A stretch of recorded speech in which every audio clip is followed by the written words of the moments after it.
Please carry on. No, we were talking about some. I came in and it's like, Greenland. I love to talk about Greenland. Yeah. Seriously. Well, we were just talking about before you arrived. Mm-hmm. All sorts of things. We were talking about all those sorts of things. It's just one of those strange trips a conversation takes, right? So we started on Trent was saying how he didn't like the negative things he saw from the right, and he thought Poilievre was embracing them, and I thought, no, I don't think he was. I thought Poilievre has been doing a very good job of distancing himself from the culture war. He's not right enough, you know what I mean? Like, he needs to radicalize, you know? Anyway, so then we were... You okay? Yeah, are we recording? Yes. Oh, fuck. So I was shoveling snow this week. Uh-huh. And I caught the edge of the blade of the shovel on a crack in the sidewalk I didn't see. And the shock went straight up the handle. Yeah. Straight up my arm into my wrist. We've been there. We've all... That's a showstopper. This is the worst. So I think I've mentioned before that kind of my 58th year has been one of those years when my body has been making me very aware embracing mortality of my aging. Sorry. And I went through that also like back in my 40s. Yeah. When I kind of I started working out, Yeah. getting into taking care of myself, and I was getting to the top of my game, and I was like less than a year into all this shit, and my body said, boy, it would have been nice if you'd started this like 20 years ago. But you're 40-something now, so... Anyway, for the listeners, he's got a tensor bandage on his arm, so I just wanted to make sure it wasn't, say something, a laceration or something even more. Anyway, sorry, Steve, I interrupted. Right. Where were we? Oh, yeah, so... Yeah. And we were talking about... that got to the weirdness of kind of the feedback cycle between the extreme left and the extreme right when they're using... Once the extreme right adopted the extreme left's tactics, rhetorical tactics. And I kind of figure it's the other way around. But Right. Anyway, well... And then we got to authoritarianism, and Trent said I'm really starting to see the left's authoritarianism. And really? This takes us back to some of our earlier conversations, right? And so that brought us to Charlie Angus's new private members bill. Ah, yes. And then that brought us global warming, to start talking about climate change, which brought you to Greenland and how it was much warmer. How it is now. Yes, and that is my jam. Yeah. I mean, I did. That was kind of my specialty in history, was Scandinavian history, and so it focused a lot on the Old Norse explorations. So, literally, Greenland's my jam. That's my thing. Yeah. So. And and that's always been a big issue when the whole concept of global warming first came out. That was one of the big green flags for me, or green flags. A big green flag. Green flag of jihad. No, it was one of the first red flags for me. Was saying that we are warmer now than ever before. Or should we call it the watermelon flag? The watermelon flag. I think green flag is actually an interesting approach to it. I guess you could mean it as the opposite of a red flag. Well, yeah, but not but in a pejorative sense. How so? Just because green versus red. Red flag is bad. Green flag is good. Yeah. Right. I'm saying in this case, a green flag could be to someone who's got a quasi-cynical approach to environmental alarmism. A green flag is a bad thing. Okay, yeah, okay, I got you. Yeah, I follow you. But at any rate, I was pretty familiar with how, starting at about 920, we'll say with the Battle of Tara, is roughly like a signpost, that you can kind of like a survey marker, a comparative, because that's roughly about the time when the first Icelandic traders and settlers started moving into Greenland. So you can get an idea of what was going on the continent. Now this was, if you want to fast forward several hundred years, the belief around the early 1800s was that Western Canada couldn't really be settled because the climate was just too cold for an agrarian economy, that you couldn't raise cattle there, the growing season was too short. And that all changed with the development of red fife wheat, which had a shorter growing season. Right. And then was further improved with Marquise wheat, which, again, you could plant in May and you could harvest in September, which, was a huge leap forward and allowed the Canadian prairies to open. They didn't have that in 920. They were using the exact same strains of cereal crops that were used in continental Europe. And they were able to maintain an agrarian, like an equivalent agrarian economy with the same species of cattle, with the same species of crops, right on until somewhere around the 1400s. At that point, we start seeing evidence of again, not so much that the winters got colder, but the summers got shorter. Yeah. And then the last graves that we know of, or that we found, the most recent graves archaeologists have found in Greenland, show. Now, the records are based on what was important to the people doing discovering at the time, and that was did they really wanted to know, did the Greenlanders revert back to paganism? And no, they all show signs of Christian burial, but they also show signs of severe malnutrition.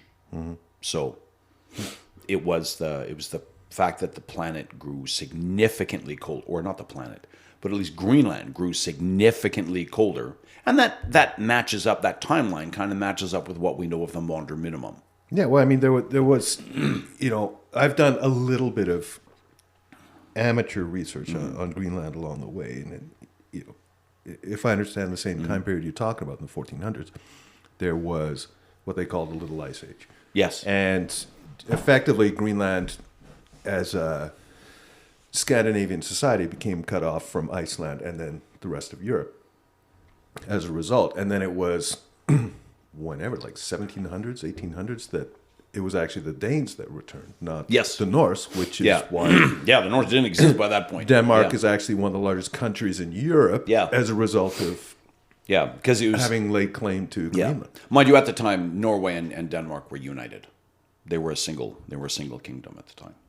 Yeah, that's who ruled who in amongst those three countries. Amongst Sweden, Norway, and Denmark along the way. I'm just kind of like it bounces back and forth. And of course, when these rediscoveries were made, it was technically under the Danish crown, and then Norway broke off from Denmark. So even though Norway, I think, in my 2 cents worth, had more cultural ties to Iceland and the Faroe Islands than, say, Denmark did. Yeah, Greenland, but Greenland was kind of a rediscovery. There was no, culture was largely lost with Iceland and the Faroes as well. It's just that those populations didn't die out. They were able to survive narrowly. Iceland was almost wiped out 2 or 3 times. The same kind of smallpox epidemics that ravaged the North American indigenous populations did the same thing to Iceland about 3 times. Damn near extirpated the population. They were in the same kind of boat where there's this tiny little island, which is completely a population completely isolated from the rest of Europe. And so then when maritime technology advanced and the Europeans started sailing further and further west in fishing and whaling fleets, they would come into contact with Iceland, bring their infections, their pneumonia, their tuberculosis, their smallpox with them. And it absolutely cut a swath through the Icelandic population. 4 times they experienced these mass die-offs until contact became regular enough that they were they were no longer in isolation. Similar kind of episodes with the Faroe Islands, but of course Norway had the closer, in my view. Of course, I'm coaching my bet here because I'm pretty sure a Dane could very easily poke holes in this argument. No, like a Dane who had strong opinions on it. You might have to hunt for someone in Denmark who would have strong opinions on it. But it was under the Danish crown that these reconnections were made with the other offshore. There's another group of islands between Iceland and the UK, not just the Faroes, but they speak a similar, very like Icelanders, Faroese, and this other group can all understand each other in their native languages. But Greenland was, after the Norse had disappeared, we don't know when, but it's somewhere around 2 centuries later, the Inuit came south. Right. Crossed the Baffin Strait and came south. So, I mean, they were there periodically, but they didn't move into what is southern Greenland until, well after we have the last trace of the Norse. No, okay. Interesting. But, I mean, fascinating. But yeah, We've digressed. That was my first kind of dissonance with the concept of anthropogenic catastrophic global warming. I said, well, no, I'm not an atmospheric physicist, but I know for a fact it was substantially warmer than it is today for a good 500 years. Well, I think, to me, sorry, Steve, go ahead. No, I was just saying. And the polar bear were fine. Yeah. I think, there were none of these thermodynamic tipping points that we're hearing about, right? to me, being able to point out that there have been periods in history where, the Earth has had climate change, global warming. Yeah. Before. Yeah, significant temperature swings from today. Right, Yeah. and climate change, no matter however we want to categorize it. To me, that's that's verging on nothing burgerness, right? Like, here's something that's irrelevant, right? In context, it's okay, right? And this is what we were talking about when you walked in, Yeah. right? That when it comes down to it, my questions, and this ties into the COVID conversation we had last time, right? We still, and what we've lost is we can't have critical, rational conversations, dialogues around this subject anymore, right? And that's part of the internet age. It's part of this generation or two that have lost the concept of critical thought. Or where we react very emotionally to, right, exactly. to these, right? So, these issues. For me, it's simple. Has there been a human impact or not? Right? And let's have a rational conversation about that. I don't think it's plausible to say that there hasn't been a human impact. I mean, Right. there has to have been. Right. There has to have so been. the question is, how much impact has right. there been? So, Well, tied in together, and this is something. And the other thing is, can we stop? Like, I guess the argument is, has human impact been enough that it's interfering with natural, that with it can natural really tip the scales. trends? Yeah. Like, if the sun decides we're going in an ice age, but no, we got too much CO2 and too many greenhouse gas. Yeah, we're going into an ice age. We're going to an ice Yeah. age regardless, Yeah. right? Like, Yeah, but I mean, You said something earlier about you felt like previous periods of temperature change were kind of irrelevant. no, that What is relevant, do you think? they are relevant to the extent that we can point to them and go, okay, this is part of Yeah. the conversation. Yeah, but you said Right. it wasn't significant. Well, let's like you used the phrase nothing burger, right? because What's the something in the burger? it's that it happened, right? But let's not belabor that point, right? Because I find that let's call the denialists, Yep. right, are just using it way too much. I'm like, okay, I'm keeping that at arm's length now. Okay, got it. Heard the message. Okay. All right, we're going to feed that into the meat grinder of everything else that's relevant, right? And what is that? So climate change occurs Yeah. on a semi-regular basis. Or that's right? always happening. Right. Yeah. You're agreeing that we've probably had some sort of effect, right? Has it tipped the scale? We don't know, as Steve said, right? Let's have that conversation. How has it tipped the scale, right? What can we do about it? What should we do about it? Is it going to be relevant itself, right? There is part of it that's like, okay, let's say man-made has nothing to do with it, right? What perennially fighting about that obfuscates is just being able to look at, okay, maybe there are some severe consequences coming from climate change that are going to impact possibly ourselves or our children's generations. Maybe we should be looking at that, preparing for that, right? Whether it's man-made or not, right? What if we have no evidence of that? Great. right? Like I said, we need to be able to have a rational, reasoned dialogue on this. And That actually may be the crux of the argument. Is the what we would call the alarmists are saying, look at all this evidence, and we're like, it's not really evidence. That's not evidence. It's stuff that's happened, but it's not a big enough body to be considered evidence. And where it's or there has been instances, and again, this you do your own reading and you try and inform yourself as much as you can. There has been fraudulent evidence brought forward.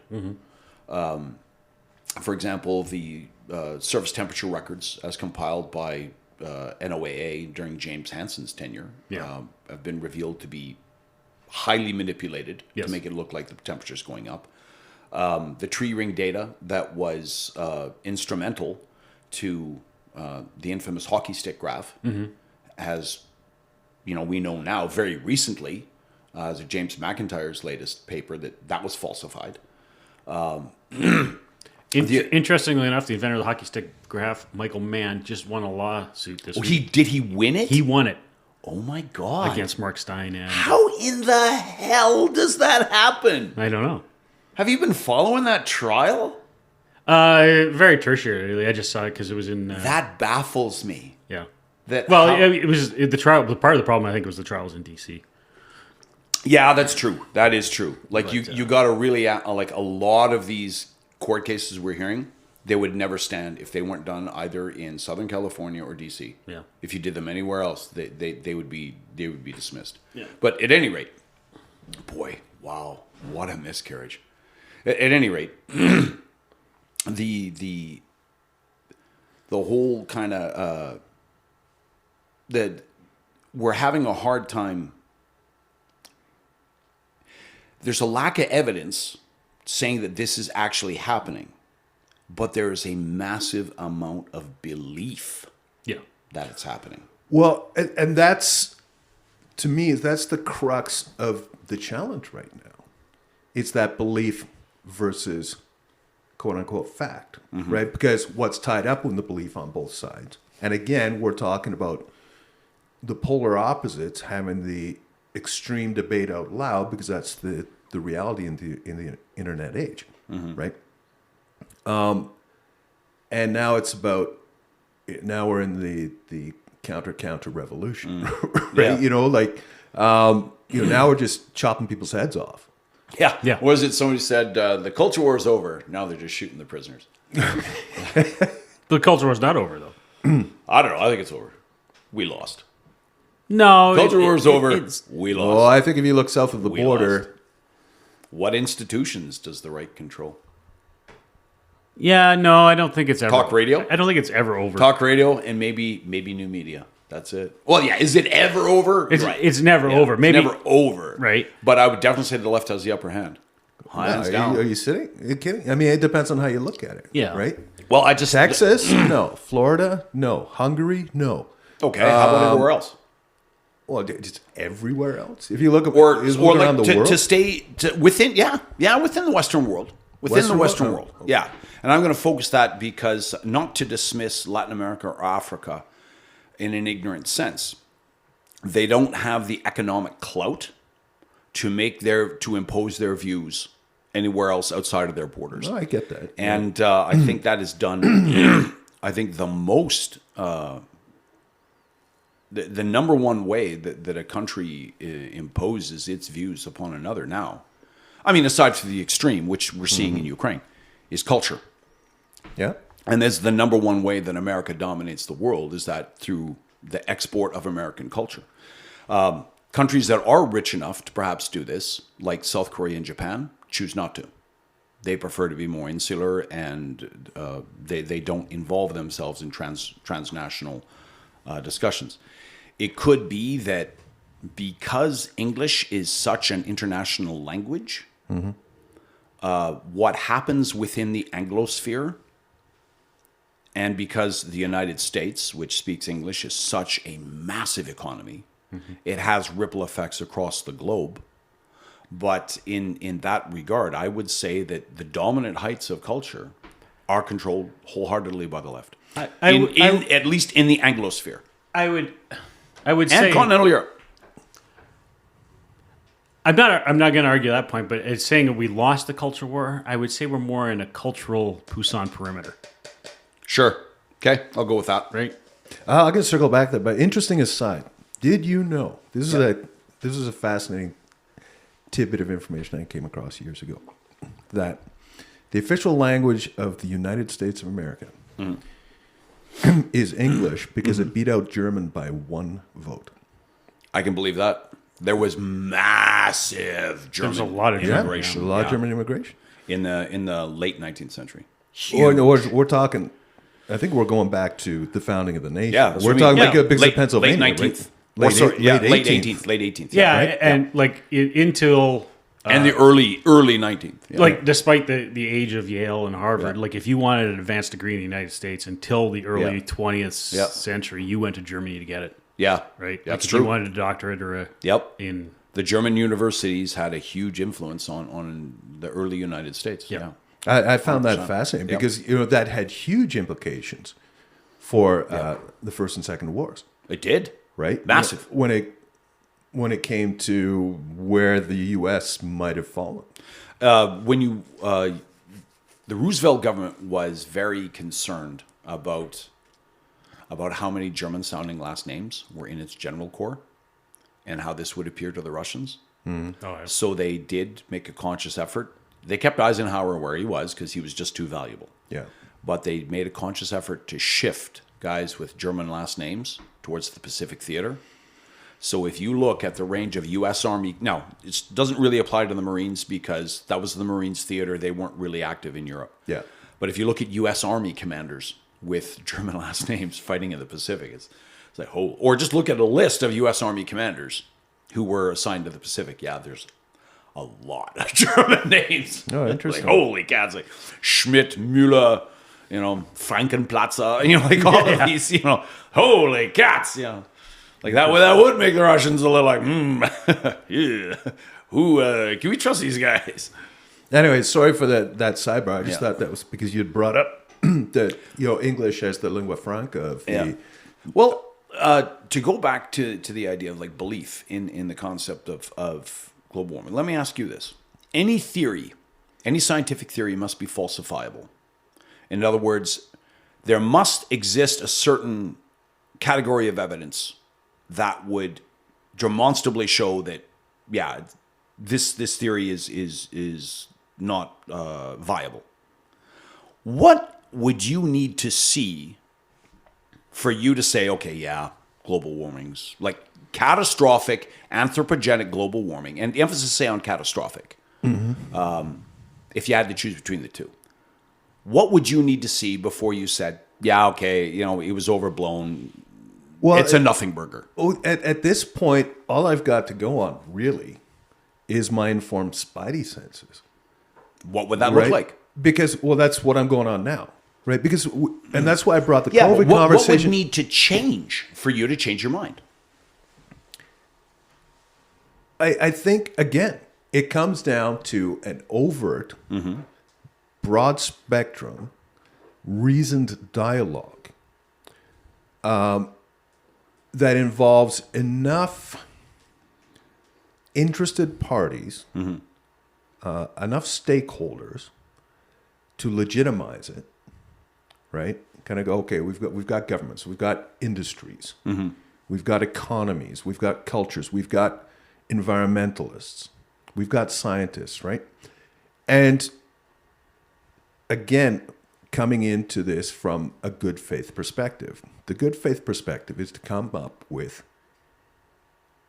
a truth, right? An actuality, right? And everyone is dedicated to that. So you would need to see a consensus Yeah. to say that it's not happening. Yeah, but before- it's consensus is a tricky word to use here, right? It's not for expediency's sake, right? It's like everyone's arguing facts right now. Okay, great, right? That's my problem. You ask me what I need. What I need right now, what I need is a home in Italy that I can pick and choose what I hear and when I hear it, because I'm just sick of all the fucking nonsense out there, right? We got a bunch of babies on the left, you got a bunch of babies on the right, and they're all incapable of any sort of reasonable behavior. Steve, what would you need? What evidence would you need to see for, on the opposite side, for you to say, okay, yeah, catastrophic anthropogenic global warming is legit, it's real, and we need to do something about it? Oh, that's a tough one. What would you be able to show me? Like, I would need a longer historical record than there is, I think. Right? That's the problem, is we're trying to predict, 100,000 year climate trends with 200 or 300 years of data. Right, and I know they're trying to say, "Oh, we got the the data from the tree rings, or we got the data from the ice core samples." We got proxy data. Proxy data, yeah, but it's just like I thought, I would need to see. Number one, stay with what I know. I would want to see a Claas or a John Deere dealership in Gotthab in Greenland. Yeah, I would want to see a return to cereal crop farming in Greenland. Yeah, I would want to see cereal crop farming in the Northwest Territories, like north of 60. Mm-hmm. I would want to see now. Oh my God, I can't believe I don't remember this. Magna Carta, was that 1215? Yes. Which one? Yes. First one. 1215 or 1205. I think 1215. Yeah, I think it is 1215. Okay, in Runnymede, signed at a monastery, which had a vineyard. The medieval English had a wine industry that competed with that of France. This was, we know that it was a concern because the English were actually had a kind of a cheaper wine, right, and they were undercutting. I'm shocked. Yes, I'm shocked. Today, yes. No, I mean, it's just from what I know of English cuisine. I true, can't imagine that wine being particularly Yeah. good. Of course, they were undercutting the market. That they were undercutting, in imports into the continent, and the French were kind of concerned about this. But of course, the climate changed, and now you can no longer grow wine in the UK. Yeah, and I forget the name again. We have genetically modified grapes now that will grow, for example, in Alberta. Mm-hmm. There's guys making wine out by Camrose. But those are genetically modified to adapt to the shorter growing season. Yeah, traditional grapes are Yeah, probably still I confined in Veneris Canada to Victus southern, or whatever it is. Yeah, to southern BC, right? So the day we can start using that original species of grape in Yorkshire yeah, or Norway or north of Stockholm, that's what I would need to see to say, okay, yeah, this global warming thing is legit. Now you're just being silly. Is there anything really north of Stockholm worth anything? Oh my God! Holy cats! Wow! Okay, hang on. Wow! North of, Every Swede, and there's probably at least one of them, somewhere in this in the world listening to anything just said "Javla nulota." I was going to say, Holy okay, cats. okay. How about you? Shots fired! All right, Whoa! The Swedish Civil War just expanded. let's say Gävle. hey, they're in NATO now, so Wow! calling for Trent's extradition. Wow! Actually, Gothenburg is on fire. right, my family is from Ljusdal and Gävle. Oh, okay. Anyway, yeah. So yeah, that's kind of the way I'd look at it. It would have to be something that would take us back to at least the temperature range, say between 920 and 1066. Yeah. I would want to see that, and then I would say, okay, 1215. yeah, and because then I would say, okay, yeah, we need to look at this. Now, I don't know if that would.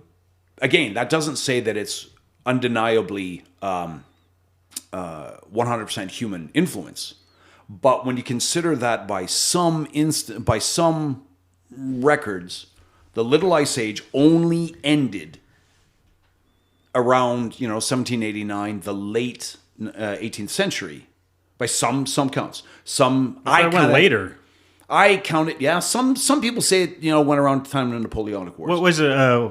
1821 or something in the UK was like the year without a summer. Yeah, exactly. So some people put it around the Napoleonic period. It's the UK. No, but they literally, like, the Thames was frozen in July. Yeah. Really? Kind of. Yeah. Oh, yeah. It was. And it was very, very common. I mean, that's That's where, a year without a spring and a fall, I mean, too. Yeah. speed skating was kind of invented in Holland, because the canals would freeze over when that really largely stopped after the Second World War.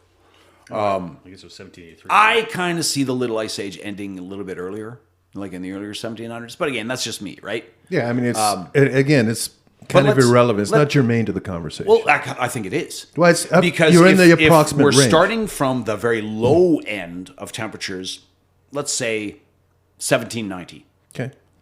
And then instead of taking the usual of, say, 400 to 600 years to move to a high temperature band, we do that in, say, 250, 280 years. Mm-hmm. So, okay, that's new. That's not something we have precedent for. We should look at this. Okay. And we should look very carefully, because that strongly would suggest to me that it's because of human interference. Because that's the only thing that's new, right? Mm-hmm. The sun is still the sun. Mm-hmm. The ice caps are still the ice caps. The earth is still the earth. Well, what has changed between, say, the medieval optimum or the Roman optimum, the medieval optimum, the modern minimum? What's changed? Mm-hmm. Human technology. Mm-hmm. So then that's when I would want to say, okay, let's really, really ask ourselves with a very critical eye, are we causing this? But until we see that, I just don't buy it. There has to be a good faith. Everyone needs to be able to come into that with good faith. You ask me what I would need to see, and it's like, I don't even know anymore. Like, I see data from all over the place. I see, videos presented as news and newsworthy of a scientist, and it says this is the guy's name, these are his credentials, right? It's just an appeal to authority over and over and over again. Yeah, that's it. There's no critical thought. There's no. And this latest one in particular, apparently he's an expert on climatology and clouds and stuff like that, and basically he's debunking climate change and saying, all of the pollutants we're putting up there, CO2 and all these things, they're practically irrelevant, right? What matters is cloud cover over the oceans, right? Because Is that William Happer? maybe, I don't know, I can't remember. Like I said, it's just there's so many names out there, so many titles, so many claims, and well, it is a tough sell because CO2 is measured in parts per million, right? Like it's And the other thing is like, there's a bias. I don't know what it is. I don't know the term, but I know that there's a bias to put more relevance on the variable you can measure. Yeah. Tell me about it. Right? And CO2, we can very, very accurately measure, because we can track exactly what kind of how much we sell fossil fuels almost by the molecule. Yeah. So we can track perfectly how much we're actually putting in there, or we're putting into the atmosphere. Mm-hmm. Whereas we can't really track water vapor. No. We can't really track but things like sun. Like CO2 is parts per million, and water vapor is a percentage. Right? Yeah. Or nitrogen is, is 70% or 65%. But we can't. If you are really determined to find a human cause, it's gonna kind of draw you to CO2, even though it's not that efficient a greenhouse gas. Yeah. You're going to be drawn to it because, again, there's a bias towards what we can measure, what we can see, right? Like, if I feel that I want to know why we're having so many car accidents, I'm probably going to have a bias towards ice and snow on the streets because that's something I can see. Yeah. Whereas, say, maybe there's been a general decline in the standards of driver training over the last 30 years. I'm there on the ladder. But I can't. Exactly. Like, your gut says that, right? Yeah. But then I say, well, yeah, but Trent, I can't see that. I can't measure that. I can measure our snowfall. I can measure ice accumulation, but I can't measure, that the influence of, say, a decline in overall driver training. And so as a scientific mind, I'm probably going to discount that. You can probably, I would argue, and I've actually been meaning to start digging into this. I'm betting if one were to go... I've lit you on fire now with the driver thing, haven't I? Well, actually, for me, comparing... This started 20 years ago when I was driving in Italy and Spain, 2 years running. Well, the reverse. And I was comparing to driving habits back here, back home. And I realized you had to be way more aggressive over there, right? Because if you were the patient driver over here. So you got flattened. What my comparison at the time was, and this is a teaching point for me now as a self-leadership and teams coach, is, okay, they were fucking insane drivers, but they knew that they were fucking insane drivers. Right. And they knew each other were. Yeah. Right? Back here, it was the reverse. It was like nobody was insane, so you didn't have to realize it about each other. Right. So you assumed that nobody else was insane. Right? So, but nowadays, what's changed is they're still fucking insane, but they're still aware of it. Over here, we've grown... We're insane, but we're not We're aware of it. insane, but we're still... We're think less we're normal, aware. yeah. We're completely lacking in self-awareness and awareness of each other. Right? So that's the problem, right? So, yes, that's where I go when you say that. Right? Oh, man. For people listening to this, boy, Trent's eyes just turned into dollar signs when I mentioned drivers. Like, Well, no, it wasn't my intent to market myself. I'm just saying. no. That's where What I mean is, like, your eyes lit up, the hair stood on your neck, like, man, he's fired up now, boy. Like, yeah, exactly. It was like the adrenaline started pumping. And another thing. Yeah, he's like, God damn, kids, get off my lawn. Yeah, exactly. But, okay, so getting back to what we were actually talking about, I found it very interesting that the indicators you were talking about that would convince you that we've got an issue that needs looking into. Yeah, seriously. And not just looking into, like, massive allocation of resources needs to be put into this. Your indicators are fascinatingly positive. They are positive indicators. Positive indicator? Compared to everyone else's indicators are negative. You're going, okay, what I want to see is a return of agriculture to Greenland. Yeah. And to Canada north of 60. Yeah. And to vineyards in Yorkshire. Yeah. And north of Stockholm for some fucking reason. Right? Again! Okay. Just re-emphasizing those 2 points together. Yeah. Right? So what I'm saying is you're actually putting a positive spin on this, which I find fascinating. You're kind of going, okay, all right, this is what that's interesting. That's what I would consider an indicator that there's been man-made That's interesting. change, right? So so my gears are turning, going, okay, where did we go with that? Right? Well, because the reason why I picked those is was something that I wanted to be able to determine. Like, I originally was thinking about this. It had to be something that I could determine with my own five senses, right? And that I could potentially see and find out about outside of climate news, right? That I could look at a newspaper and see an advertisement for John Deere saying that, hey, we've just opened our first dealership in Gotthab or Nuuk, or see an article about, come to Steve's Wines in come to Steve's Wines in Farm, Yorkshire. It's dry. Sorry, I can't even. Yeah, you got more of a Cockney accent going on. Now you're talking Southeast. But I could see that in some other venue, right? That is completely non-politicized. So I thought, or I could stumble onto it myself. So I thought that's what I was thinking of. I'd never really thought about it being some kind of positive. To try and think of some kind of negative. Well, I've got one if you want. Yeah. Shoot. Because I was involved in the environmental movement back in the mid '90s when climate change. It was going from global warming to climate change as a concept, right? Yeah. For essentially political reasons, right? But also for a certain amount of realism, because climate change, it's going to get warmer in some places, but cooler in others, possibly, right? Nowadays you can't even have that conversation.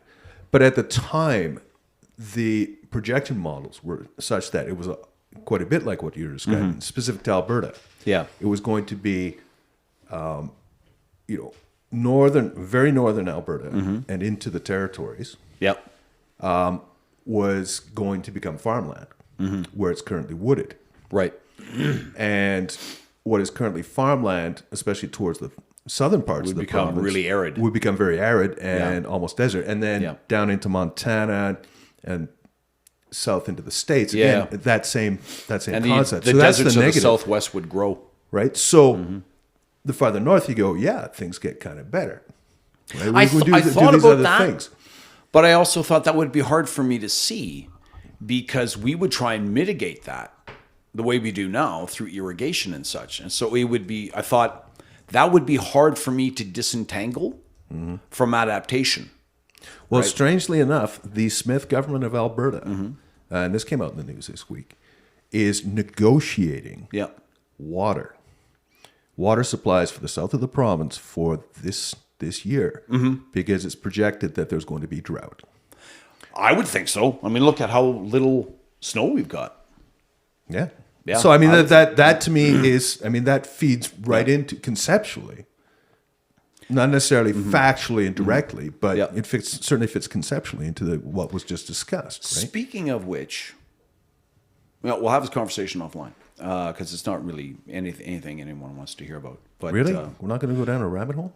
No, Tangents here, folks. we have better tangents. Have you guys had a chance to look at the Putin interview? Nope. No. Sorry. Man, he Here we go. tells some whoppers. So Oh my goodness! sidebar, returning us to the start of the conversation. Steve said it was he and I talking about.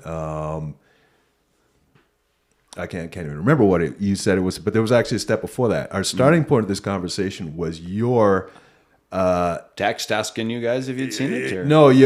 What came with that was the one particular email Oh, you sent this week that was just like, my doom holy- and gloom. Your doom and gloom missive. holy shit! Oh, yeah. Just go out and hang yourself a piano wire now because Yeah, that's the right. world's the world's going to hell in a The handbasket. intervention. Well, yeah, sometimes I think it is. Sometimes I think it is. I return to where we last left you in the conversation and the whoppers of Putin. I gotta say, I'm really disappointed in Carlson as an interviewer. Like, first of all, I'm shocked. my expectations. Well, yeah, you should be, because my expectations of Carlson as an interviewer are already pretty low. And I don't mean you that. heard it here, folks. I don't mean that as a dig. I don't mean that as like an insult to Carlson. I've seen him interview people. I don't think he's a strong interviewer. Interesting. You know? I watched because after our last episode, we were talking a little bit about his sojourn up here to Alberta, and so I watched both the presentations of Calgary and Edmonton, and I think it was the one in Edmonton where somebody asked him about, and this is just something that pissed me off from him. Yeah. And somebody asked him about, because there was some talk about people in the States saying, well, they need to build not just a wall in Mexico, they need to build a wall in Canada. What do you think about that? And he's like, well, it'd benefit Canada because it would keep your elites from fleeing.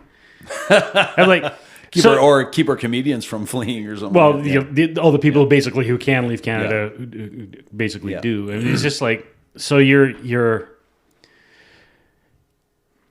first or your reflexive place to go with that was not, hey, Canada should incentivize, create some kind of incentive structure to keep their elites. No, it's Canada should turn itself into East Germany. Yes. And that's where Tucker Carlson, that was his instinct. So I'm just like, Actually, fuck off, Tucker Carlson. So strangely enough, feeding into this, and we all know my views on Tucker Carlson already, and we had these last episode, and I can't remember if it was what we watched that episode or something I've seen since, but I've seen one with him where he talks about I can't believe this is still coming up, the line drawn between vaccinations and autism. Oh yeah.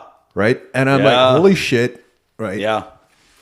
Anyone who has looked into this realizes that in particular is a documented falsification of data from I mean, I think it's almost 30 years ago now. Yeah. One source, and everyone keeps going back to that Yeah. source. A thoroughly discredited source. And Well, even JFK Jr. still believes it. Yeah. And- but yeah, but for me, though, that is a red flag. Yeah. Yeah. If I see somebody make that comparison, I instantly downgrade them significantly as a thinker. Yeah. Instantly. and this is Paddy talking, folks. So anyway, Yeah. Yeah. from that digression or our contextual All right. dislike Okay, yeah, of so Carlson. anyway, The Whoppers. The a big Whoppers of problem Putin. with the interview is that, again, Carlson is not the kind of interviewer who challenges and really tries to draw something out of his guest. His style is to let his guest go and present his thing, which might be appropriate in other situations. Well, it is in other situations when you want to hear that person's story. Yeah. But I don't think that's appropriate with a fellow like Putin, Yeah. who obviously by dint of his actions and what he's done shouldn't be allowed to just say, this is the talking points, this is the face I want to present to the world. You should make that guy actually explain himself, and he didn't. In the very beginning of the interview, Putin goes on this half-hour-long diatribe of Russian history, going back to the founding of the Kievan Rus By Swedes. by Swedes, and he does acknowledge that. And then forward on to today, painting the picture of Ukraine as an integral part of Russia, that these two peoples are inherently linked, and that any attempt to separate them is an artificiality. And unfortunately, Carlson doesn't know anything about the history of the area. No. And so he was unable to challenge those blatant falsehoods. Now, I'm not saying that they were not, obviously always linked together. But what I was screaming out in my mind for him to say is, okay, then why is it that every time there's a crisis, the Russians always sacrifice these brother peoples, like the Ukrainians, the Belarusians, the Eastern Slavs? Why is it that the Russians always throw them to the wolves when there's an outside threat? Or when there is a famine, they let the Ukrainians starve before they let Russian peasants starve. None of that was ever mentioned. The Holodomor? Nope. Didn't happen? Nope. Just whoop. No mention. No mention at all. Putin gives this anecdote that at one point during the war, a small group, like section size, of Ukrainian soldiers were cut off. Which war? The current war? The current war. Okay. Yeah, that they were cut off and were surrounded by Russian troops. And they were basically, cut into this small little pocket kind of thing. And there was no way out. And so the Russians called for them to say, look, you're surrounded. This is hopeless. Save yourselves. Surrender. And the Ukrainians called back in perfect Russian. Russians never surrender. And Putin gives this anecdote to kind of say, like, this whole war is ridiculous because the Ukrainian people do not want to be separated from the Russians. They are Russians. We are one people, and we, like, the current military operation is simply to reunify what has always been whole and shall be made whole again. And it really, again, like, statements like that, Carlson had absolutely no pushback whatsoever. Nothing. In Putin talking continually, he made this point about 4 times. How the Russians were given a guarantee after 91 that NATO would not expand. Like, he uses the phrase, not 1 inch to the east, a couple of times. And that how Russia was betrayed. Not once does Carlson say, well, why is that a threat to Russia? Why should you feel threatened by NATO? What harm does NATO pose to you? I mean, when did the Baltic states join NATO? How many years? Over a decade? Has there been a problem? Has this impacted Russia negatively in any way? Why would Russia fear a purely defensive alliance unless you have, hey, he never asked Putin, do you feel that Russia should have natural control over all the former Soviet republics?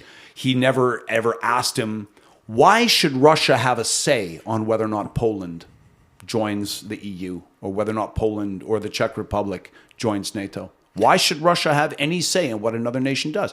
Carlson just lets that ride. Well, I mean, you've raised two separate points there, I think. Right? So to the one extent, especially economically, if you want to join the EU,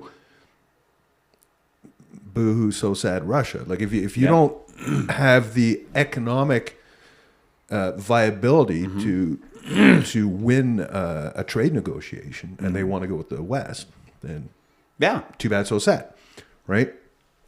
But I've actually heard this from two other sources, from two guys I really respect and admire, and they're very close friends of mine, right? But we diverge on this on certain points, and this is one, and one of them came up just 2 days ago, which is the concept that in '91 NATO confirmed it was not going to expand east of its current situation, which an agreement is obviously not kept up with, right? So that has been used in both these cases to kind of justify a further reasoning of what Russia's doing is actually legitimate in the Ukraine right now, right? I don't see how. I see no connection between those two whatsoever. Well, I mean, there's a difference between an economic sphere and a defensive sphere, militarily, right? Again, so I see no connection. How does Poland joining NATO? How does Hungary joining NATO? How does Croatia joining NATO? Is Croatia in NATO? I don't know if they are yet. I don't know. I think they want to be. I don't think they are. I don't But believe. how does the former Warsaw Pact joining NATO justify any kind of aggressive act by Russia? I'm not necessarily saying justify. I'm talking about in the minds of some people. All we're doing right now is talking about political perspective, right? Whether or not that's allowable. And that's where Tucker Carlson comes in. That's where the MAGA crowd in the U.S. comes in. That's where Trump, if heaven forbid he becomes president again, comes in, right? And that's where we start going down your rabbit hole of hanging ourselves with piano wire because things are looking Right. as desperate as they are, Yeah. right? Because that's when once it becomes politically justified enough that in the West we abandon Ukraine and your scenario starts to play out to whatever extent it actually does.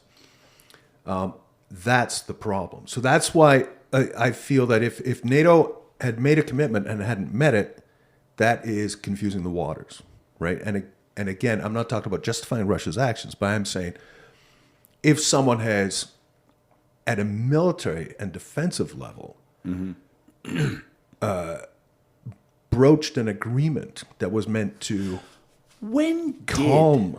The Warsaw Pact countries join NATO? I think they came in piecemeal, one by one. Yeah, Yes. it was. When did it start?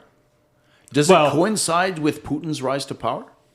No, I started before that. I think even Yeltsin was, because the Baltics. Once the Baltic states were liberated, they were immediately knocking on NATO's door. That was the big one. Because then there was it put Lithuania. NATO on Russia's Yeah, but borders. they've always been, right? But they were like the first ones because Yeah. Lithuania, Latvia, and Estonia. were like immediately like we suffered. Maybe the Yes. Ukrainians suffered more, but they They were- wanted as soon as yeah. they were free of Russian grasp, they wanted nothing to ever do with Russia Yeah. again, and I'm pretty sure they were the first ones to come knocking. Well, And then they were the most recent ones to be admitted, though. Because I'm pretty sure they allowed Poland, Czech Republic, Slovakia. because those other guys places in were first. more advantageous, right? Like the and they Soviet were Czech farther Republic. west, right? They Yes, made more and sense. that was the thing. And It less was threatening. a huge issue Yeah. to have NATO on a Russian border. Yeah. That was a big thing, right? Like the Russians were howling about that. Well, especially since once, and we're seeing it now. We've had this discussion, even without Putin. Pan-Russian chauvinism is a thing. It is. Right? is. So that's part of what's playing out here too, right? They're seeing a return not just to the boundaries of the Soviet Union, But possibly the boundaries of the Russian Empire. Yeah. the Russian Empire, the Warsaw Pact, however you want to define Yeah. it, right? It's Yeah. the Slavic sphere Like of the boundary influence. of Russia in 1885. Now we're back to the borders of the Adriatic, right? Everything in between, not including Greece, Yeah. but for some reason including Albania, Yeah. right? The thing that drives me nuts about this, like you've mentioned this a lot, we're in an age without critical thinking. You know, where I can come, and I see this at work, where, you know, I'll have senior officers who are, you know, thinking men. And they'll say, well, you know, we did this to ourselves by, you know, expanding NATO and threatening the Russians. And I want to say, okay, show me that mechanism. Explain to me how that threatens Russia. And of course, nobody can. Yeah. Well, And this, like, and I bitched to you guys about the Mearsheimer school. yeah. There's no demonstration of mechanism there anywhere. Yeah. I'm just thinking because like in '91 when they because it was Yeltsin that they made that verbal agreement with. It was never written down other than in like transcripts, like the UK's transcripts of the conversation, or whatever. But I'm assuming they were thinking of like NATO's positive expansion, like NATO trying to recruit new members, as opposed to new members coming and knocking on the door and say, "Hey, can you let us in?" Yeah. Right. That was And- that. You know. Like, Yeah, exactly. It was definitely the and this is central to the conversation. Right. Why did the former Warsaw Pact neighbors so desperately want to be in NATO? Exactly, because they wanted to be. They know what the Russians are like. Yeah. Well, yeah, and so there's there's that political self-interest involved, no question. And if they saw a threat, then they're looking for protection from that threat. Yeah. And that's, you know, now we're talking about a common community together. So yes, they're going to do that. And I think it's also natural that I think for a lot of them, economically, they join the EU first. Once you join the EU, you might as well be part of NATO, right? Because the two are in so many ways intertwined, right? You know, the West is the West is the West. The EU is the West. NATO is the West, right? So, but I think where this argument is coming from is, you know, to any pan-nationalist, and even arguably somewhat legitimately, it should be expected that if one starts to expand in that direction, you're poking the bear, literally in this case, right? Or literal metaphorically, because Russia is the bear, right? But only it shouldn't be a surprise. It should be a surprise. But it should be noted that the only reason Russia feels threatened by these countries joining NATO is because it has always had plans to reconquer them. Yeah, or it's always felt that that's their sphere of interest. Or at least Putin has always had plans to recall. I think the Russia, and again, this is not, and I've said this before, I'll say it again, this is not a Putin-only phenomenon. No. If Putin were to die of a heart attack tomorrow, the entire upper end, and you know, I'm going to say beyond the Russian elite, I'm going to say everyone from the working class in Russia upwards believes in their heart. Well, not everyone, of course, but this is the dominant zeitgeist of Russian culture, that they have a God-given right to control these nations. Well, that chauvinism is coming out a lot lately. Oh, yeah. It's in a lot of analyses, and in that respect, I think it's a lot. It's being presented a lot the same way as Arafat was to the Israelis back in the day, in that he was the devil they knew, right? Taking Arafat out doesn't stop the Palestinian movement. Taking Putin out doesn't stop Russian chauvinism, right? Yeah. Or Russian imperialism. It doesn't. It's going to be there whether Putin's there or not. Yeah. So it should be recognized that NATO is only a provocation to the Russians on that basis, that the Russians are planning to invade these countries again. Or that's what they'd like. I mean, And we have to, how we react to it is the question. They're stuck in the 19th century still. Yeah, at best. the idea that, well, if we don't expand NATO, Russia won't invade. No, that's patently false. Oh, If you want to almost definitely. guarantee that Russia invades, don't expand NATO. If you want to guarantee another war in Europe, don't expand NATO. Yeah. Well, the other part of it, again, because, like I said, there's NATO and there's EU, all this shit's Yeah. playing out together. And Russia can want what it wants. Like I said, they're stuck in the 19th century. It's like being stuck on slavery, right? You know, it's like, okay, you guys go ahead and think that way. Nobody else thinks that way anymore. And by the way, you know, just because you want all these girlfriends over here, you know, and you find them attractive and stuff, they don't happen to find you particularly attractive. They want nothing to do with you. So grow the fuck up, move on, and Move find on, you someone, big ugly find fat someone who wants What's that? you, right? Move on, you big ugly fat fuck. Yeah, you know, like Yeah. But, so. well, I mean, you're right. It is at best disheartening that we have some, you know, military officers in the Canadian military saying this, right? Well, it's not Especially just when that, it comes to the it's- implications of, you know, what if we have it's to fight this widespread in war? society.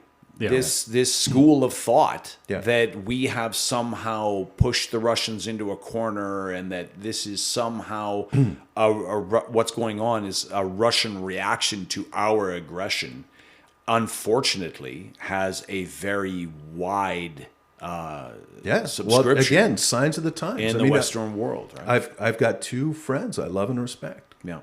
who hold this opinion, and Yeah. and I've had to temper and tie off any debate with them on this Yeah. subject, because it's just like you can't have it. And this brings us, in my mind, full circle back to me, the ugliness of what I'll call the MAGA right in both Canada and the U.S. This whole owning of libtards and owning of the left, and the hysteria that's coming from that side, right? Because I find a lot of that is that's the audience for this particular theory. Because that disinformation is tied in with other disinformation, that kind of extreme rabble rousing, right? Steve? Who do you think is the MAGA right in Canada? Is there a person you can focus like? Well, I think there's a person Because you who's talk about it being Polyev, and Paddy and I are both like, Yeah, I okay, can't see that. I can point out one person. I'm not going to name them, but they're in all our Facebook feeds. And he was actually my fire team partner on Basic. I was I'll have to get you to tell me off mic. And he's just a shit disturber. And I jokingly call Was him it the out. guy who did some time for burning down an elevator? Burning down an elevator. Oh, a grain elevator. I don't Yeah. know that I one. was thinking like an Otis elevator. I don't know. How the hell do you do I that? don't know that one, but I do have a lot of respect for him because he quit drinking. Oh, I know what you're talking about. Yes, I know what you're talking about. So, I but didn't know he was with you on Basic. yeah, Oh, interesting. All right. Was he a progressive socialist for a while? And Yes. Okay. Yeah, yes, okay, and actually he was when he and I first teed up on Facebook. Yeah. That's what his posts Yep. were. Yeah, he was very. And And then- then He was very hard left. yeah, he was. And then all of a sudden he had wasn't. this road to Damascus kind of conversion. yeah, it was. Yeah, it was good. It was. Quite He's an remarkable. interesting exercise. Somebody pointed this out. I think it might have been on the Blockchain Reporter podcast. It's like there's this kind of conservation of momentum theory. Like when people make a political shift, it seems to Yep. apply to political shifts. Yep. So people who are hard left and they start to go right, Yep. they just keep on trucking. Yeah, they go hard right You know, now. they'll Yeah. gradually come to Yeah. classical liberal, and Yeah. then they'll just keep on going right Yeah. off to the. Well, I mean, it's to the far maker right. Yeah, like it does seem that way, doesn't it? That Yeah. if someone changes from one side of the aisle to the other, Like and the example, the extreme guy will go to the other extreme. right? Yeah, and it's probably temperamental, right? Well, no, think it's so, it's yeah. not just. I think it's the only way to justify that Yeah, that could be it too. That- yeah, such a change. treason in their own mind, Yeah. right? Yeah. Because I bought into this so vociferously. Yeah, I have to. You know, yeah. how can I look at myself in the Yep. mirror and Yeah. assume any self-integrity?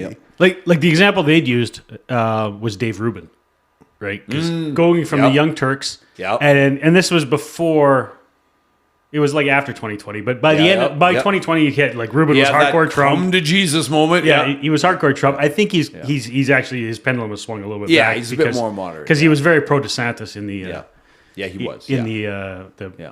I'm not seeing a difference there, but DeSantis is a competent government executive. He's run Florida And I quite would say well. that And his the problem- DeSantis is Okay. probably has a lot of conservative instincts. yeah.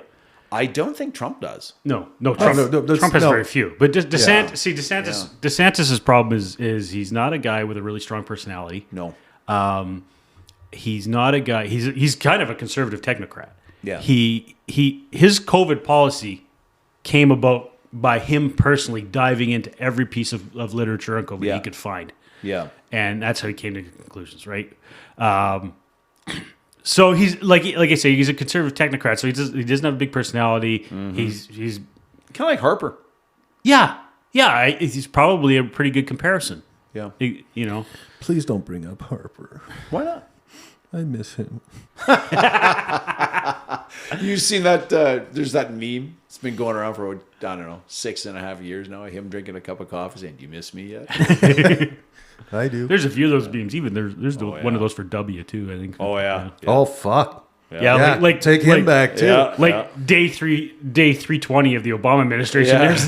There's the miss me yet Bush memes. Or I've seen ones with him like, I'm really sorry about, or whatever it was, But I guess that's my fault now too. Yeah. Yeah, for a while everything was Bush's fault. And Yeah. Obama had bad breath. Well, that's W's fault. Yeah. Anyway, There's like that old Soviet joke of was it the Khrushchev told or whatever. what's that? When he got into office, Yeah.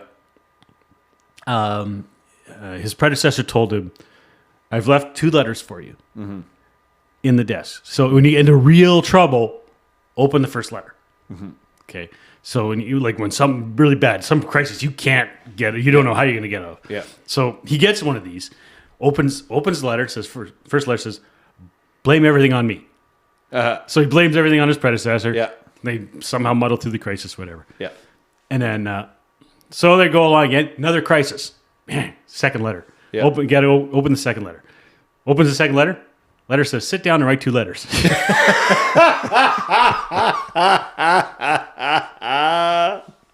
That's really good. That is really good. Sit down and write 2 letters. Yeah. Oh, that's good. I love that. His predecessor was Stalin, wasn't it? Didn't I he? believe so. Yeah. Khrushchev, Khrushchev took over yeah, from yeah. Stalin. So Yeah. it was a joke. It was. Yeah, I know. Yeah, I get that. Yeah. I think actually Reagan might have been the first guy to tell it. I don't know. Yeah, exactly. Or it could have been Brezhnev. Yeah. Yeah, exactly. Brezhnev. Yeah, it might have been actually it'd be good for Brezhnev about yeah. Khrushchev or something like that. Yeah. Yeah. That's pretty good. But, I like that. Yeah, sit down and write 2 letters. Yep. Yeah, sit down and write 2 letters. Yeah. So speaking of MAGA, big news on the Canadian MAGA right. Fairly big news about the Coots 4. How 2 of them have now been released. They struck deals. Yeah, I was going to say, didn't they plead guilty to lesser charges? Yeah.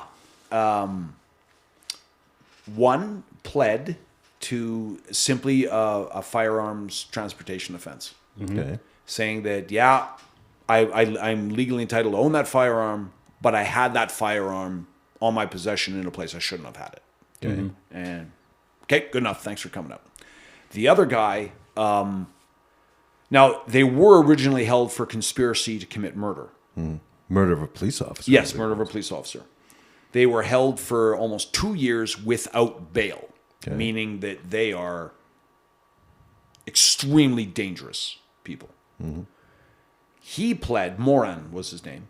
I forget the name of the other guy, but Moran pleaded to saying that I had no part in this plot, this conspiracy, but I was simply going to provide firearms to people who I had reason to believe were involved in a conspiracy to commit murder.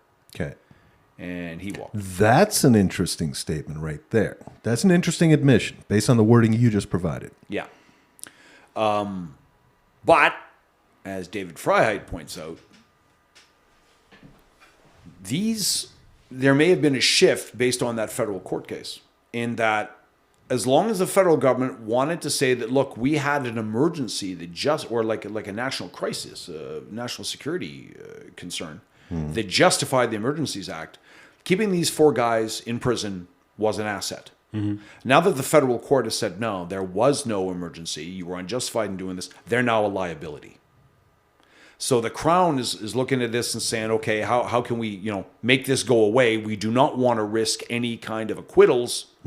So they're kind of cutting their losses, get rid of these 2 guys, and they're maybe hoping they can get some kind of conviction on these other 2 guys very quickly and get it done and over with, because otherwise, how do you justify, how do you justify keeping a guy in remand for 2 years, denial of bail, when you let him go on transportation of firearms? Like that's a misdemeanor. How do you justify what you've just done for 2 years and let the guy walk just, because he didn't have an ATT? Have they maybe provided testimony in the trials of the other 2? No, there's been no trials yet. It's Or all so- pre-trial custody. Or are they Is going that to is testify? that part of the deal? Right, possibly. It wasn't So- it wasn't in the paperwork that was shown on screen on his blog and quoted. So here's the moderate leftist cynic in me responding to this. Yeah. Right? I'm like, oh yeah. So here you are. You're all about freedom of speech and Yep. individual rights and blah Yep. blah blah blah blah blah blah. And you're not going to take your day in court and you can stand up and go, fuck you, no deals. I'm going to stand on my ethics and my integrity. You mean like the last 2 of the Coots 4? No, the first 2 that just got released. Right? Okay. No, I'm going to make a deal. Right? I don't really have a leg to stand on. I'm going to make a deal. I'm not going to face the hard time. I'm going to take a deal because I don't really have any principles. Maybe The principles I proclaimed, they're not even real. So that, like I said, this is me just Yeah. like amusedly, Okay. cynically going, okay, whatever. Remand is hard time. Yeah. I got that from a friend of mine who is left the army and is pretty senior in Alberta Corrections. And he said remand is way harder than into prison Power to the people, man. because you are in with only the worst of the worst are denied bail. So time in remand is, he said, in his view, is worse than maximum security. Again, the non-cynical So part of me maybe- doesn't disagree with you. Maybe they're just saying, look, man, and prison is devastating for a guy who's not a criminal. Yeah. A hardened criminal, prison is what they do. Yeah. Yeah. But for a guy like the Coots 4, just like what is that Bundy family, who had a standoff with the states, for a person like that to go to prison, that could have been absolutely devastating. And again, we don't know what the status of his health. We don't know.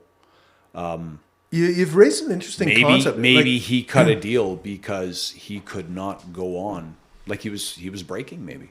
you've raised an interesting concept. Like again, I'm being cynical, and I admit it. Right, Yeah. but you've raised an interesting concept there, where as a society, and I'll put myself in the category of with you of kind of looking Yeah. at this, going, there's hardened criminals that go to remand, Yep. and they belong there, right? Or it's And an there's- easier adjustment for them. and there's yeah. other people who aren't hardened criminals Yeah. who maybe not, there's an argument, a comparative or relative argument, don't belong there, Yeah. right? And it's now we're creating 2 classes of citizens against which to weigh whether the law applies or not, right? And we see I that just mean manifest there's a itself in many differential ways. effect in prison. Prison is going to affect people in different ways. Yeah. And this is a common trope in art, films about prison. How you always have that, there's the B&E artist, the hardened, like the enforcer for the drug. They go to prison. Yeah. How they adapt, and then the poor guy who's the accountant who's in there on racketeering charges because he maintained the books for a mafia guy. That poor bastard goes to prison and just gets eaten alive. Do you remember many years ago? And this was the genesis That's of basically the plot of the Shawshank Redemption. kind of yeah. There was it was kind of the genesis of the MAID debate in Canada, the assisted suicide debate. There was a farmer in Saskatchewan. This is going way back. Yeah. I remember the guy. I know the guy you're talking Yeah, about. he basically he murdered basically His daughter. his extremely handicapped daughter. Yeah. But to me, I looked at that and that was an act of mercy. You know, like Yeah, well, yeah, she was like she was spina suffering. bifida. Oh and yeah, like it was heartrending. It was right. like- Yeah, well, It yes. It was illness on top of illness on top of illness. Yeah, and it was heartrending, right? Yeah. And I see no wrongdoing. Law breaking, yes. Wrongdoing, no, in what that guy did. And I can understand how, yeah, you have to enforce the law that you have on the books. You don't get to choose. You know, you have to work with the law you have at the time. But I did not feel that a life sentence was appropriate for him. And I understand that he was released later, like he was paroled. But I also understand that he was a broken shell of a man by the time he got out of there. He only did a few years, but he was absolutely destroyed, and he has never recovered. No doubt. But even when he went in, he was probably destroyed. You know, Yeah. he was at least Yeah. halfway there anyways, because Yeah. he just had to do what he had Yeah. done. Well, right? and one of the other issues is where did court can't put him, right? Like, Yeah. because it's up to them whether he goes in minimum, medium, or max, right? Yeah, And I then think they put him in max, yeah. Yeah. And it might have been just because he's Yeah. from Saskatchewan and the only basic prison they have is Maybe. Prince Albert, which Yeah. has their which has the Yeah, national the shoe. special Yeah. shoe, right? Yeah. So But yeah, they so ate yeah, him I mean alive. he could have gone to a white collar prison or Or minimum security yeah, prison. Yeah, exactly. Because right? again, what was the threat to him? Like, Yeah, he was. What was Yeah, the threat well- of him to reoffend? Right. Yeah. Again, or or to be a security risk Yeah. to the staff, To staff or other which is their inmates, biggest yeah. which is their biggest consideration for where they house people, right? Yeah. So it's I don't know. It's Yeah, just- so- you're right. I agree with you. Like, and for me, it's always when it comes to rules and law, it's intent. Always about intent, right? Mens So rea. it's not about the letter of the law. It's the intent of the law, right? And that's if it, Oh, I thought you meant like the intent of the offender. no, Oh, okay. it's What's the spirit of the law? Not necessarily the letter of the law. What's the spirit exactly of the law? what is this meant to achieve? Because Very progressive. if by charging, yeah. if by convicting, and by sentencing, and now you've added a fourth consideration where you put them for that sentence. What are you looking to achieve, Right. right? And this is your classic Les Miserables situation, right? Are you Jean Valjean or are you Javert, right? So what do you think they were trying to achieve with the Coots for? And the Crown. In other words, what was the Crown trying to achieve?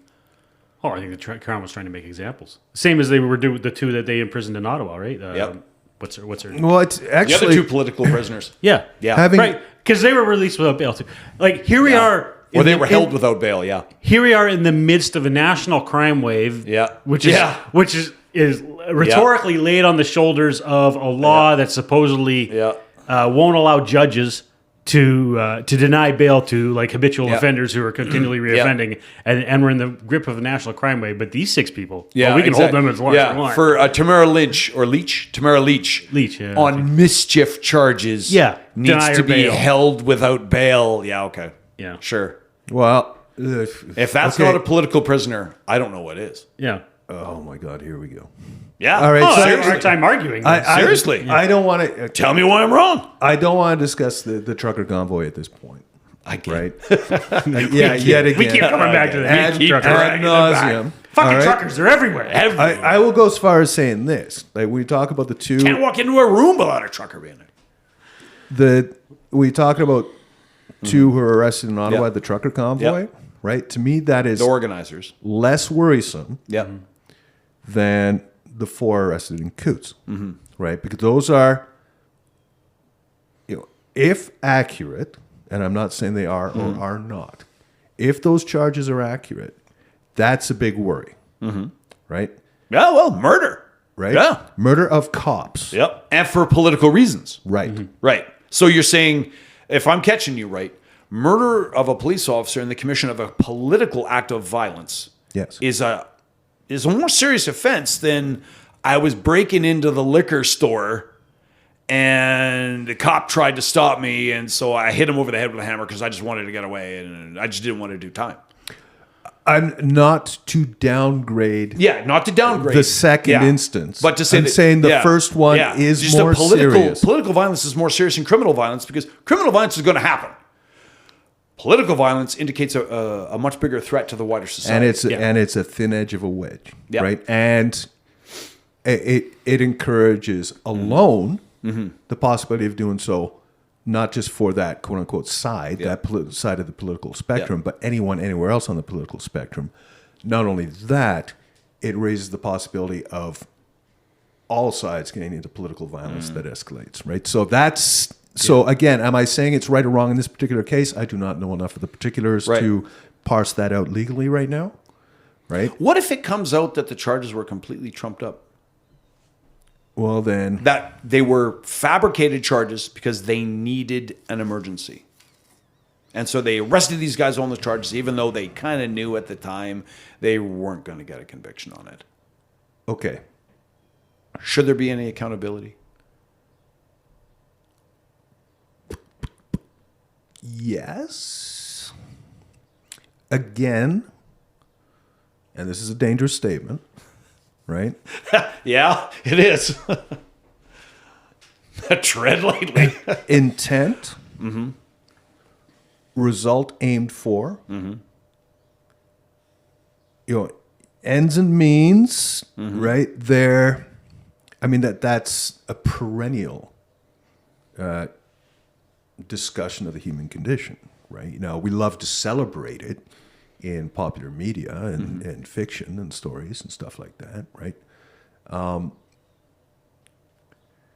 Ideally, that should not occur. But there are plenty of things that ideally should not be occurring, right? And yet they occur. You have a gift for understatement. Yeah. To be honest, I don't like, again. Okay, so the federal court has said that the government was unjustified. Is there going to be any sanction? Is anybody going to lose their job? One of the many problems with our system of government is just that there's no accountability. There's no mechanism of enforcement to hold any any parliamentarian. Well, never mind parliament, but even civil servants. Yeah, it's true. Right? Yeah, Like it's really hard to fire civil servants or anything. Like like people like there is like malicious prosecution legislation, but it's insanely hard to get because you have to get an MP to sign off on the prosecution. Yeah. Right? Like it's and that's about the only way to hold like crown prosecutors accountable. And there's very few mechanisms for holding the government whether it's an elected member or a hired member. I mean, I suppose it's a point of principle, but it's pretty cold comfort, that the government can just break the law like that and with impunity. They can break the law with impunity. Yeah. Yeah. I feel really bad about this because Steve was actually saying something for once. And at length, or relatively so. But I'd like to go for a small. All right. All right. Oh, yeah.